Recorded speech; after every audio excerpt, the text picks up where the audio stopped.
This is Fearless Thinkers, the BTS podcast. My name is Masami Cookson, and your host today is Rick Cheatham, our head of marketing at BTS. So, Rick, what do we have for today? Hey, Masami. I'm super excited today because we have Jeni Fan and Kathryn Clubb, both from our change and transformation practice. They recently were published in Harvard Business Review with a point of view around change that is both challenging traditional thinking and also quite empowering. I can see why you're excited. Yeah, it's going to be a great show. Let's jump right in. So Kathryn, Jeni, welcome to the show. Hi, Rick. Good to see you. Hi. Glad to be here. Great to have you. So as I've looked at some of your most recent work, it seems you've got a perspective on change that really challenges traditional thinking. Could you share a little bit of that with us? Let me start that. All right. So I've been doing this for more than a few years. And one of the things when you're working with clients with change that I've noticed is there's always something else in the room, right? That when you're dealing with change, you're actually dealing with everybody's personal history with change. It could be the change they recently experienced at their same company. It could be something much older than that. And there was always the thing that we'd been saying, which is it's much harder to let go of the past than it is to envision the future.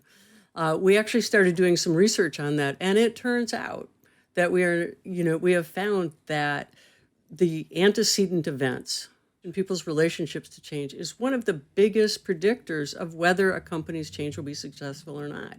What's really interesting is traditional change management, as it's experienced in kind of broader industry, largely focuses on single point discrete events. We see a lot of change management offices, a lot of perspectives on how to manage your way through change, as if these changes are, in fact, distinct events in time. So you see a lot of people planning their way through change. And I think the perspective that we're bringing right now is how do you operate and perform as an organization in a time when change is no longer discrete, when change is continuous. In fact, our relationship then to change and how we lead in change must effectively change as well. So that's really interesting to go from a way of thinking that says change has a beginning and middle and end to change is ongoing. And if I'm understanding a little bit of what you said earlier, Kathryn, for lack of a better way of saying it, the tools we bring to the table when we're experiencing great change are a huge predictor of success. Is that a fair way to think about it? Or it's not the tools as much as really what our relationship is with change. And what that means is, what was my personal experience? We generally operate out of habits. And habits are developed at some point in time for very good and valid reasons. However, those times change, right?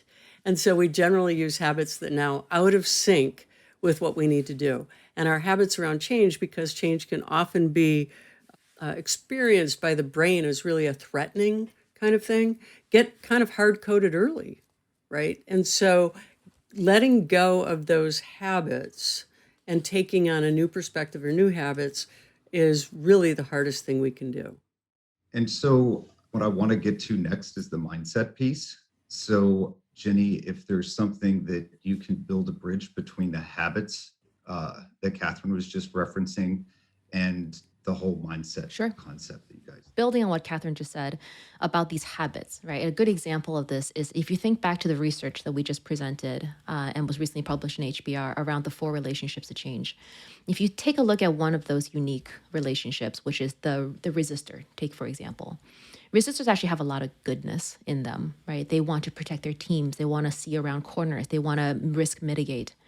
And a lot of that was built as a habit because they've been in an organization where they see change initiatives spin up and then go nowhere, and another one spin up and then go nowhere, and nothing gets traction. So they're fatigued and they're burnt out and they're almost just exhausted by change itself.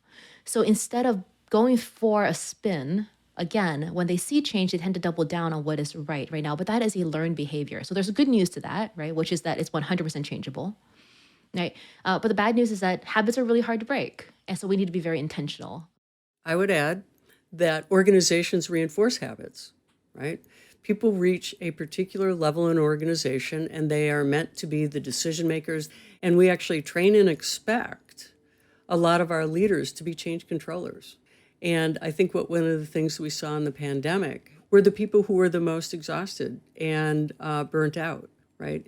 The notion of a change controller actually made a lot of sense as an expectation and even a muscle that a manager would build when change happened, sometimes not at this level, a little episodically.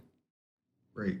So I would wonder, so that's two of the relationships to change. Can you tell us a little bit more about the others? Yeah, sure. So the receiver holds a different mentality from resistor and controller in the sense that they almost feel like the change is being done to them.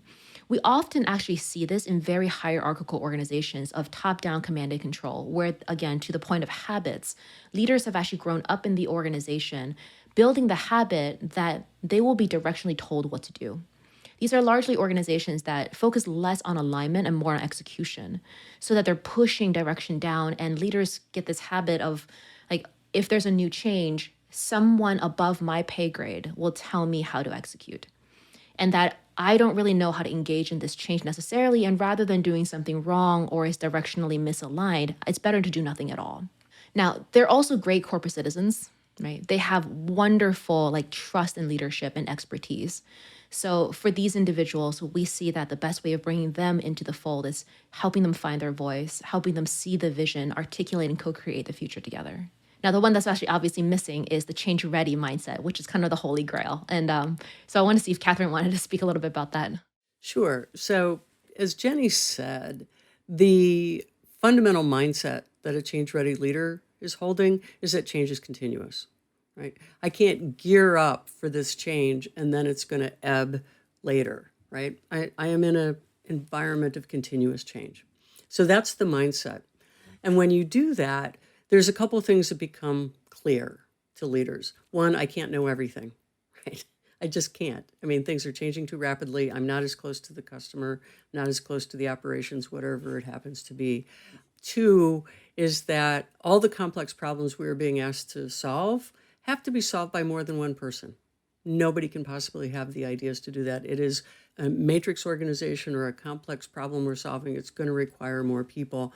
And often the leader's not even the most qualified person to make those decisions or move forward with those sorts of things. So the thing for a change-ready leader to keep in mind is that catalyzing their people, co-creating with others, doing those things that only they can do because of their perspective or position, and actually focusing as much or more on leading change than leading their operations or sales or function, whatever they're looking at.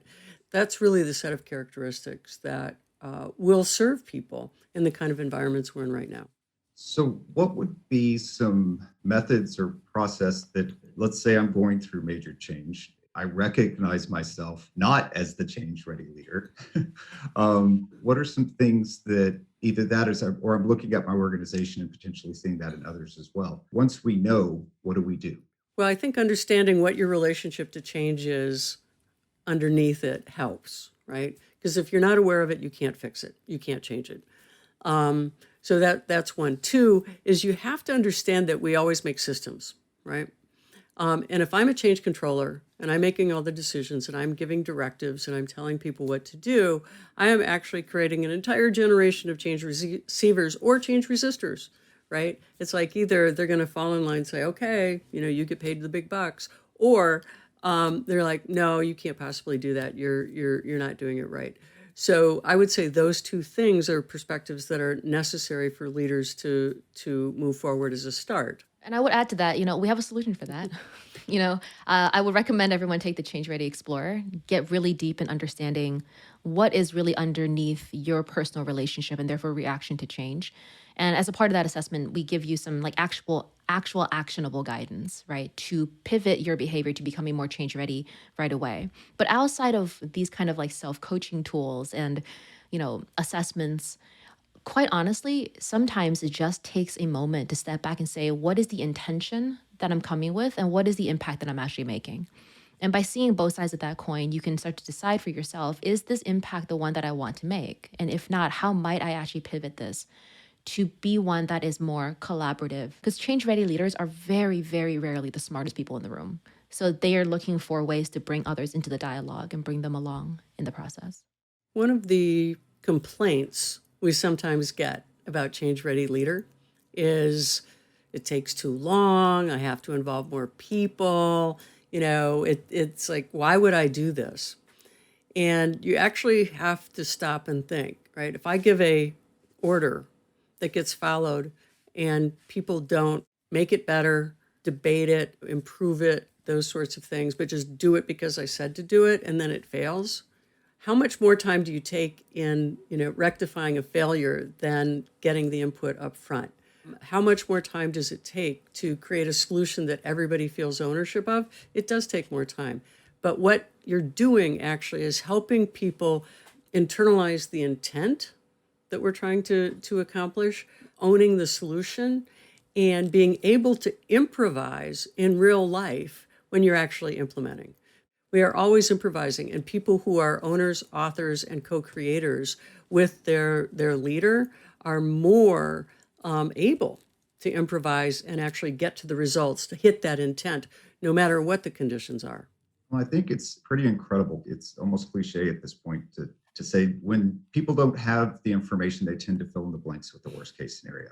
And it sounds like not only in identifying my relationship to change, you're also talking about a new way of implementing change that does allow people that understanding of intent. So when things seem wrong, dumb, or bad, they're able to go back to that.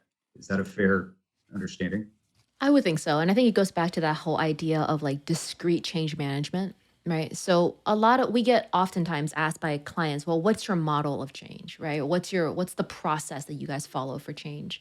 And sure, we have a point of view. If you look at what those 4 things are, you can overlay them on any type of quote change management framework. So in that way, we're kind of agnostic. What we're talking about is, if we want to get super meta about this, right? It's the level up from that. It's the thinking that goes into it. Because if you have co-creation, you have alignment, you have understanding, and you have people's internalized intention, to what Kathryn was saying, it doesn't matter what model you're following. You can be agile in the way you navigate through it. Great. And thank you both for joining us today. It's been both insightful and inspiring. So really, really appreciate the time and wisdom you shared. Thank you. Thanks, Rick. If you'd like to stay up to date on the latest from the Fearless Thinkers podcast, please subscribe. Links to all of the relevant content discussed in today's podcast are in the show notes, or you can always reach us at bts.com. Thanks again.